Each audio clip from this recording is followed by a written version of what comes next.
Hello viewers, welcome back to ಕೂಟ್ರಿಟ್ channel. ನಾನು ಇವತ್ತು summer drinks hydrating apricot milkshake ಮಾಡ್ತಾ ಇದ್ದೀನಿ. ತುಂಬ ಹೆಲ್ತ್ ಡ್ರಿಂಕ್ಸ್ ಇದು. ನಾನಿಲ್ಲಿ ಒಂದು 7 ಡ್ರೈ ಆಪ್ರಿಕಾಟ್ನ ಚೆನ್ನಾಗಿ ವಾಶ್ ಮಾಡಿ ಹಾಲಲ್ಲಿ ನೆನೆ ಹಾಕಿ ಇಟ್ಟಿದ್ದು ರಾತ್ರಿ ಇಡೀ. ಹಾಗೆ 2 ಡೇಟ್ಸ್ ಕೂಡ ಹಾಕಿದ್ದೀನಿ. ಹಾಲು ಅಥವಾ ನೀರಲ್ಲಾದ್ರೂ ನೆನೆ ಹಾಕ್ಬೋದು. ಅಟ್ಲೀಸ್ಟ್ 5 hours ನೆನೆ ಹಾಕಬೇಕು. ಇದಕ್ಕೆ ನಾನು ಸ್ವಲ್ಪ ಜೇನುತುಪ್ಪ ಹಾಗೆ ಸ್ವಲ್ಪ ಶುಗರ್ ಹಾಕೋತಾ ಇದ್ದೀನಿ. ಸ್ವೀಟ್ ಜಾಸ್ತಿ ಬೇಡ ಅಂತಾದರೆ ಸ್ಕಿಪ್ ಮಾಡಿ. ಆ್ಯಂಡ್ ಈ ಜ್ಯೂಸ್ ಸಮ್ಮರಲ್ಲಿ ಕುಡಿಯೋದ್ರಿಂದ ತುಂಬ ಒಳ್ಳೆಯದು. ಯಾಕಂದರೆ ತುಂಬ ಹೊರಗಡೆ ತುಂಬ ಬಿಸಿಲಿದೆ, ಸೆಕೆ ಜಾಸ್ತಿ, ಸೊ ಬಾಡಿ ಡಿಹೈಡ್ರೇಷನ್ ಆಗುತ್ತೆ. ಹಾಗಾಗಿ ಇದನ್ನ ವೀಕ್ಲಿ ಒನ್ಸ್ ಇಲ್ಲ 2 times ತಗೊಳ್ಳೋದ್ರಿಂದ ತುಂಬ ಒಳ್ಳೆಯದು. ಸೊ ಇದನ್ನ ನೈಸ್ ಪೇಸ್ಟ್ ಮಾಡ್ಕೋಬೇಕೀಗ. ಆ್ಯಂಡ್ ಇದು ಡೈಜೆಷನ್ಗೆ ತುಂಬ ಒಳ್ಳೇದು ಮಾಡುತ್ತೆ. ಹಾಗೆ ವಿಟಮಿನ್ ಎ ಇರೋದ್ರಿಂದ, ವಿಟಮಿನ್ ಎ ಹಾಗೂ ಸಿ ಇದೆ. ಸೊ ಇದರಿಂದ ಕಣ್ಣಿಗೆ ಹಾಗೂ ಸ್ಕಿನ್ನಿಗೆ ತುಂಬ ಒಳ್ಳೆಯದು. ಸ್ಕಿನ್ ಗ್ಲೋಸ್ನೆಸ್ ಸಿಗುತ್ತೆ. ಹಾಗೆ ಕಣ್ಣನ್ನ UV ರೇಸ್ನಿಂದ ಆದಷ್ಟು ಕಂಟ್ರೋಲ್ ಮಾಡುತ್ತೆ. ನಮಗೆ ಕಣ್ಣುರಿ ಇದೆಲ್ಲ ಸ್ವಲ್ಪ ಕಂಟ್ರೋಲ್ ಆಗುತ್ತೆ. ಹಾಗೆ ಬ್ಲಡ್ ಸರ್ಕ್ಯುಲೇಷನ್ಗೆ ತುಂಬಾ ಹೆಲ್ಪ್ ಮಾಡುತ್ತೆ. ಸೊ ಈಗ ಚೆನ್ನಾಗಿ ಇದನ್ನ ನೈಸ್ ಪೇಸ್ಟ್ ಮಾಡ್ಕೊಂಡಿದ್ದೀನಿ, ನೋಡ್ತಿದ್ದೀರಾ. ಸೊ ಇದನ್ನ ನಾನೀಗ ಒಂದು ಬೌಲಿಗೆ ಶಿಫ್ಟ್ ಮಾಡ್ಕೋತಾ ಇದ್ದೀನಿ. ಸೊ ಈಗ ನಾನಿಲ್ಲಿ 1.5 ಕಪ್ನಷ್ಟು ಹಾಲು ಹಾಕೋತಾ ಇದ್ದೀನಿ. ಸೊ ನಿಮಗೆ ಥಿಕ್ನೆಸ್ ಎಷ್ಟು ಬೇಕು ಅಷ್ಟು ನೋಡ್ಕೊಂಡು ಹಾಕೋಬೋದು. ಜಾಸ್ತಿ ಥಿಕ್ನೆಸ್ ಬೇಕಂದರೆ ಹಾಲು ಕ್ವಾಂಟಿಟಿ ಸ್ವಲ್ಪ ಕಮ್ಮಿ ಮಾಡ್ಕೊಳ್ಳಿ.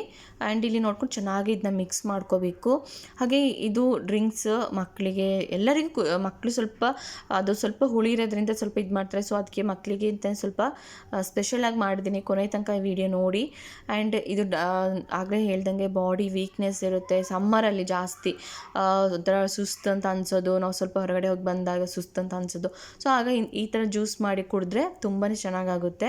ಸೊ ನನಗೆ 2 ಗ್ಲಾಸ್ ತೊಗೊಂಡಿದ್ದಕ್ಕೆ 2 ಗ್ಲಾಸ್ಗೂ ನಾನು ಸರ್ವ್ ಮಾಡ್ತಾಯಿದ್ದೀನಿ. 1 ಗ್ಲಾಸ್ಗೆ ನಾನು ಜಸ್ಟ್ ಒಂದು ಸ್ವಲ್ಪ ಡ್ರೈ ಫ್ರೂಟ್ಸ್ ಹಾಗೆ ಹನಿ ಹಾಕ್ತಾಯಿದ್ದೀನಿ. ನಾನಿಲ್ಲಿ ಪಿಸ್ತಾನ ಯೂಸ್ ಮಾಡಿದ್ದೀನಿ. ಯಾವುದೇ ಡ್ರೈ ಫ್ರೂಟ್ಸ್ನಾದ್ರೂ ಯೂಸ್ ಮಾಡ್ಬೋದು. ಸೊ ಟ್ರೈ ಮಾಡಿ. ತುಂಬಾ ರುಚಿಯಾಗಿತ್ತು ಜ್ಯೂಸ್ ಅಂತೂ. ನಮ್ಮಲ್ಲಿ ಎಲ್ಲರೂ ಚೆನ್ನಾಗಿ ಖುಷಿಪಟ್ಟು ಕುಡಿದ್ರು. ಸೊ ನೀವು ಕೂಡ ಟ್ರೈ ಮಾಡಿ ಹೇಗಿತ್ತು ಅಂತ ತಿಳಿಸಿ. ಈಗ ನಾನು ಸ್ವಲ್ಪ ಹನಿ ಹಾಕ್ತಾಯಿದ್ದೀನಿ. ಹಾಗೆ ಸ್ವಲ್ಪ ಪಿಸ್ತಾನ ನಾನು ಸಣ್ಣದಾಗಿ ಕಟ್ ಮಾಡಿ ಇಟ್ಕೊಂಡಿದ್ದೆ, ಅದನ್ನು ಕೂಡ ಹಾಕ್ಕೋತಾ ಇದ್ದೀನಿ.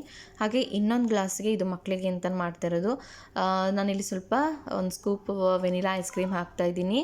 ಹಾಗೆ ಸೊ ಇದು ಯಾಕೆ ಮಾಡ್ತಿದ್ದೀನಿ ಅಂದರೆ ಮಕ್ಕಳಿಗೆ ಸ್ವಲ್ಪ ಹುಳಿಯೆಲ್ಲ ಇರೋದ್ರೆ ಅಷ್ಟು ಇಷ್ಟ ಆಗಲ್ಲ. ಸೊ ಮೇಲೆ ಸ್ವಲ್ಪ ಡೆಕೋರೇಷನ್ ಎಲ್ಲ ಆಗಿದ್ದರೆ ಅವ್ರು ಚೆನ್ನಾಗಿ ಕುಡಿತಾರೆ, ಇಷ್ಟಪಟ್ಟು ಕುಡಿತಾರೆ. ಹಾಗಾಗಿ ಇದಕ್ಕೆ ಐಸ್ ಕ್ರೀಮ್ ಹಾಕಿ ಆದಮೇಲೆ ಸ್ವಲ್ಪ ಪಿಸ್ತಾನ ಏನು ಕಟ್ ಮಾಡಿ ಇಟ್ಕೊಂಡಿದ್ದೆ ಅದನ್ನು ಹಾಕ್ತಾಯಿದ್ದೀನಿ. ಹಾಗೆ ಸ್ವಲ್ಪ ಹನಿ ಹಾಕ್ತಾಯಿದ್ದೀನಿ. ಸ್ವಲ್ಪ ಸ್ವೀಟ್ ಚೆನ್ನಾಗಿ ಜಾಸ್ತಿ ಇರುತ್ತೆ ಹಾಗಾಗಿ.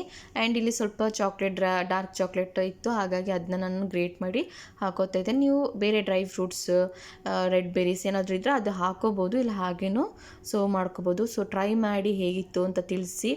And thank you for watching ಕೂಟ್ರಿಟ್ ಚಾನಲ್. ತುಂಬ ಜನರು ಸಪೋರ್ಟ್ ಮಾಡ್ತಿದ್ದಾರೆ. ಹೀಗೇ ಸಪೋರ್ಟ್ ಮಾಡಿ ಆದಷ್ಟು ವೀಡಿಯೋಸ್ನ ನೋಡಿ ಶೇರ್ ಮಾಡಿ. ಒಂದು 4-5 ಜನರಿಗೆ, ನಿಮ್ಮ ಫ್ರೆಂಡ್ಸ್ ಫ್ಯಾಮಿಲಿ ಒಟ್ಟಿಗೇನು ಶೇರ್ ಮಾಡಿ ವೀಡಿಯೋಸ್ ನೋಡೋಕ್ಕೆ ಹೇಳಿ. Thank you for supporting. Thank you.